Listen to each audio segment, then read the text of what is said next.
Playing the game is all well and good, but there will come a time when you're probably better served watching it be played. Let's consider some of the advantages and the pitfalls of using match videos and replays as tools to level up. To begin with, let's take a look at an oft overlooked potential negative with match video watching. A suggestion beginner players tend to receive time and time again sounds something as following. Hey, you should look at some gameplay featuring good players to get an idea of how this character or matchup functions. Now, this tip might seem all fine and dandy, and on some levels, at least on paper, it certainly can be. A problem, however, is that veteran players who give this advice almost categorically forget what it's like to be a beginner, a phenomenon that brings a couple of issues along with it. Let's look at one practical pitfall of diving into high-level match videos as a resource for beginners. Perhaps most notable of this approach's flaws is that as a beginner, you will lack much, if not all, of the contextual knowledge required to actually understand why major decisions are being made. To clearly illustrate why this can be problematic, let's imagine a fictitious match between two different characters in a fighting game. We'll call these characters A and B for short. This match is one which the beginner is viewing in hopes of gleaning some helpful insights in how to play. Now, in this imagined match, character A has an incredibly strong attack. One so strong, in fact, that it dominates the matchup between it and character B. In matches of top level play, however, because the move is so incredibly strong, character B's game plan will largely revolve around shutting it down. What this boils down to then is that in our imagined replay where B is piloted by a top level player, the move in question is rarely seen, but its existence and B's focus on shutting it down allows character A to utilize its, on paper, weaker moves. This occurs because it is generally considered better risk-reward for character B to let these weaker moves slide than to challenge the super strong one.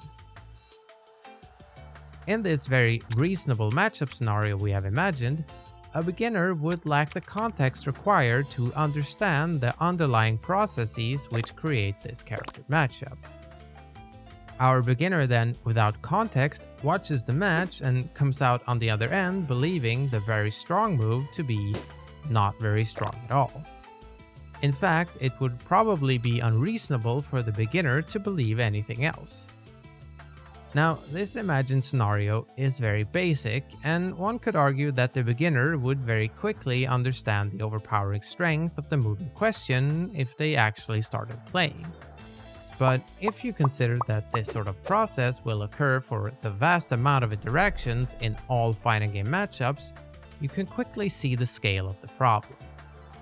Now, does this mean high-level match play cannot be useful at all for our beginner?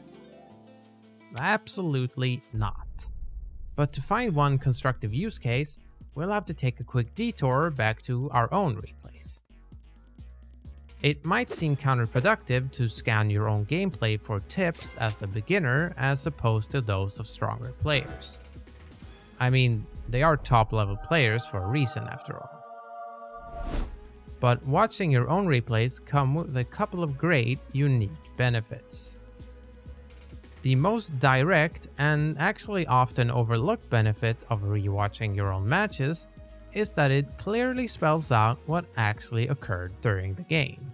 As obvious as that may sound, consider how often people cannot really recall what specific actions they performed in a match mere moments after they occurred.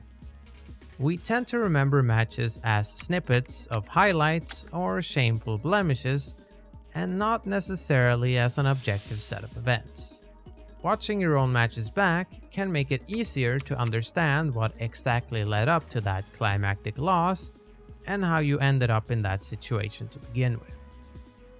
We also understandably tend to focus almost entirely on our opponent when we play, but watching our replays back lets us investigate if we ourselves fall into recurring patterns in our playstyle.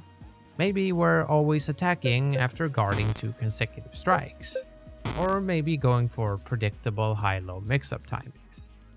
A third, very useful byproduct of watching gameplay back is to clearly identify problem areas that you are facing in certain matchups. This is a great way to give context to those difficult parts.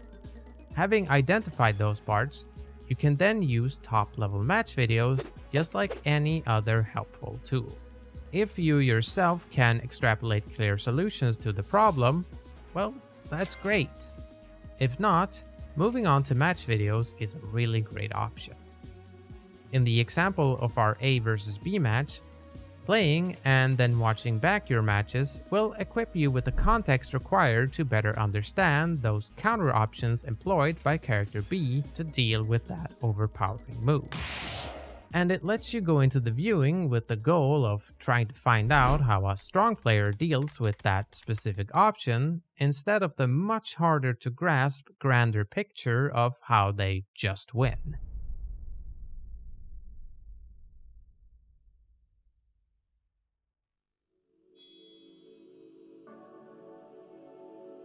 As an exercise, why don't you just try using replays for a while? Try to make it a habit of watching back at least one replay for every 5 to 10 games or so you play. Luckily, most modern games actually have replay functions built in, but lots of retro games also have easily accessible replays through Fightcade. And there's also built-in functions on the PlayStation 4, Xbox, and PC through functions like NVIDIA Shadowplay.